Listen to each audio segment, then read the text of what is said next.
প্রিয় ভিউয়ার্স, আসসালামু আলাইকুম। আজকের যে বিষয়টি নিয়ে কথা বলবো, আমি বরাবরই একটা কথা বলে আসি, ঐক্য ঐক্য ঐক্য। ঐক্যর কোনো বিকল্প নেই। কেন জাতীয় পার্টির ঐক্য করতে হবে, এই মুহূর্তে কেন জাতীয় পার্টির ঐক্যের প্রয়োজন? আপনারা দেখেছেন গতকাল আমাদের জাতীয় পার্টির চেয়ারম্যান জি.এম. কাদের সাহেবের বাসায় সমন্বয়ক নামক সন্ত্রাসীদের হামলা হয়েছে। তার কিছুদিন পূর্বে আমাদের জাতীয় পার্টির চেয়ারম্যান বেগম রওশনের সাথে ম্যাডামের বাসায়ও প্রত্যেক ভিটা যেটা বলে, ওখানেও হামলা করেছে সুন্দরমহলে, ময়মনসিংহে। তো একের পর এক জাতীয় পার্টির উপরে হামলা করতেছে। তার আগে আমাদের জাতীয় পার্টির কেন্দ্রীয় কাকরাইল কার্যালয়ে হামলা করেছে, আগুন দিয়েছে, সন্ত্রাস করেছে, লুট করেছে, ডাকাতি করেছে, চুরি করেছে। তারপরে আমাদের প্রিয় নেতা, আমাদের নয়নের মণি, আমাদের পল্লীবন্ধু এরশাদের প্রতীকীতে ভাস্কর্যের জুতার বাড়ি মেরেছে সন্ত্রাসীরা। তারা ৭১-এর রাজাকারের বংশধর।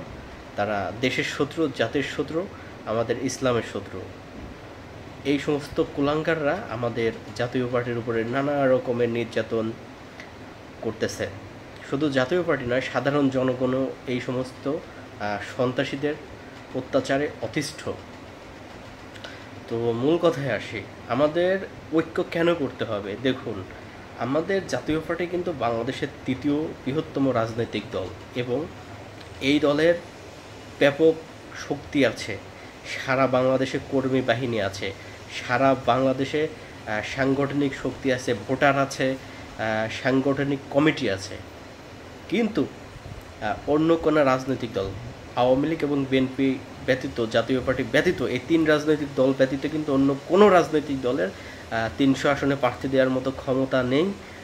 দ্বিতীয়ত, তাদের সব জায়গায় ভোট ব্যাংক নেই এবং তাদের এরকম জাতীয় পার্টির মতো যে কর্মী, নিঃস্বার্থ যে কর্মীগুলোকে টাকা পয়সা দিয়ে কেনা যায় না, এরকম কর্মী কোথাও নেই, শুধুমাত্র জাতীয় পার্টিতে আছে। যার জলজান্ত প্রমাণ হচ্ছে ১৯৯০ সালের পর থেকে ২০২৫ সাল চলতেছে, দীর্ঘ ৩৫টি বছর এখনও জাতীয় পার্টি শক্তিশালীভাবে টিকে আছে শুধুমাত্র এই দলের কর্মীদের কারণে, এই দলের সমর্থকদের কারণে, এই দলের ভোটারদের কারণে।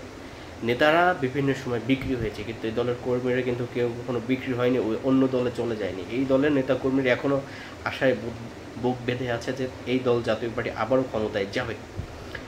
তো আমাদের এই দলের মধ্যে আমরা কেউ রওশন এরশাদ গ্রুপ, কেউ জি.এম. কাদের গ্রুপ, কেউ আনোয়ার হোসেন মঞ্জু গ্রুপ, কেউ নাজিউর রহমান মঞ্জু গ্রুপ, কেউ কাজী জাফর গ্রুপ, কেউ ডক্টর মতিন গ্রুপ করে রেখেছি। এই জাফর গ্রুপ ব্যতীত আরও অনেকগুলো গ্রুপিং আছে। তো এই গ্রুপগুলো কোনো বিষয় না, মেন বিষয়টা হচ্ছে আমাদের জাতীয় পার্টির দুইটা গ্রুপ, রওশন এরশাদ গ্রুপ এবং জি.এম. কাদের গ্রুপ। এই দুইটা গ্রুপের জন্য আমাদের দলের অস্তিত্ব সংকটে পড়েছে, কারণ প্রধান দুইটা ফাটল ধরেছে। দলের মধ্যে সবচেয়ে বড় ফাটল এই জি.এম. কাদের গ্রুপ এবং রওশন এরশাদ গ্রুপ। এই গ্রুপিংটা যদি না থাকে তাহলে দল আবার শক্তিশালী, কারণ দলের দুই গ্রুপেই ভারী ভারী লোকজন আছে। বড় বড় যত নেতা দুই গ্রুপে দুইটা সাইড হয়ে গিয়েছে। আমাদের দলের নেতাকর্মীরা তারা বিভ্রান্ত হয়েছে যে আমরা কোথায় যাব, কোনটা আসল, বা আমরা কার সাথে গেলে দলের মূল ধারায় থাকতে পারবো, এরকম প্রশ্ন কর্মীদের মনে জেগেছে। এবং অনেক কর্মী আছে তারা অভিমান করে দূরে সরে গিয়েছে।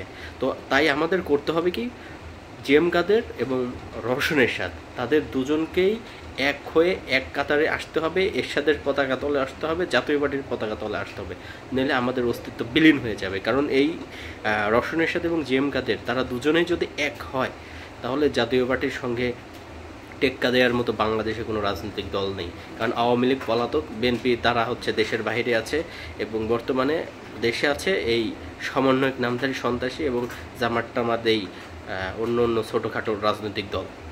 তো আমাদের জাতীয় পার্টির নিজস্ব ভোট ব্যাংক আছে, আমাদের কর্মী বাহিনী আছে, আমাদের ভোটাররা আছে, সমর্থকরা আছে, আমাদের এরশাদের ৯ বছরের সোনালী অর্জন আছে, সোনালী শাসনামল আছে। এগুলো মিলে আমরা এগিয়ে যেতে পারবো। আমাদের কর্মীগুলো যদি এক হয়, আমরা রাজপথে নেমে আন্দোলন করব।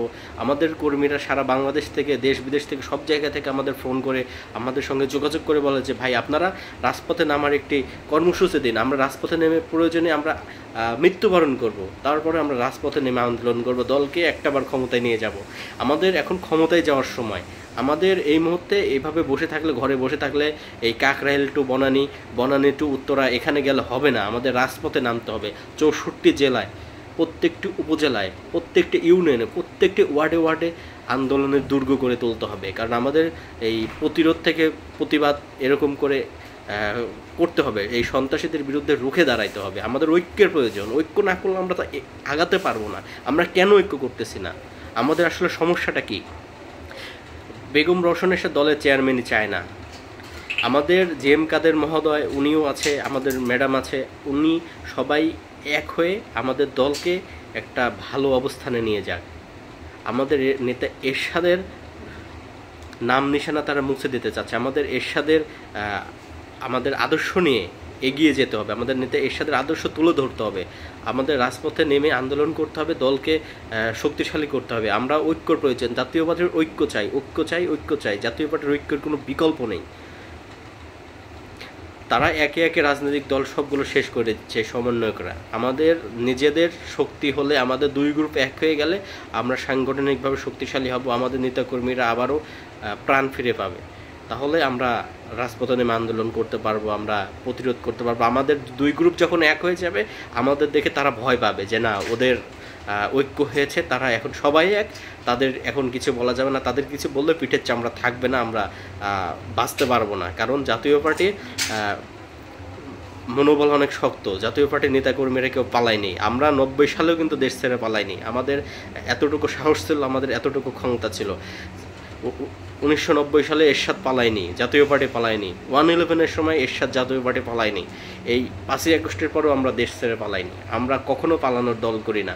আমরা এই দেশে থেকে এই সমস্ত দুর্নীতি, অনিয়ম, সন্ত্রাস, লুটপাট, চাঁদাবাজ সবার বিরুদ্ধে আন্দোলন করব, প্রতিরোধ করব, প্রতিবাদ করব।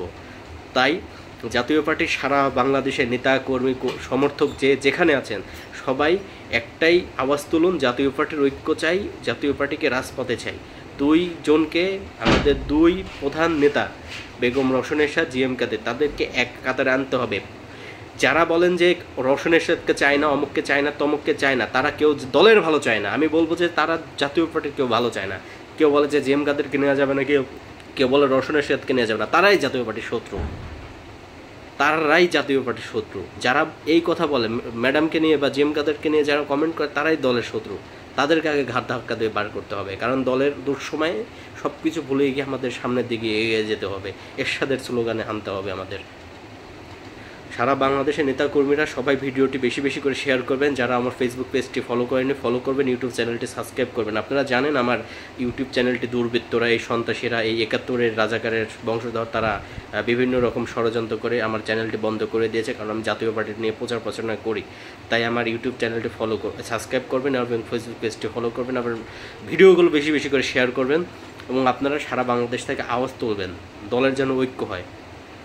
আপনারা সবাই ভালো থাকবেন, সুস্থ থাকবেন। ঠিক আছে সবাই, আজকে এ পর্যন্তই। বাংলাদেশ জিন্দাবাদ, জাতীয় পার্টি জিন্দাবাদ, পল্লী বন্ধুর সাথে অমর হোক।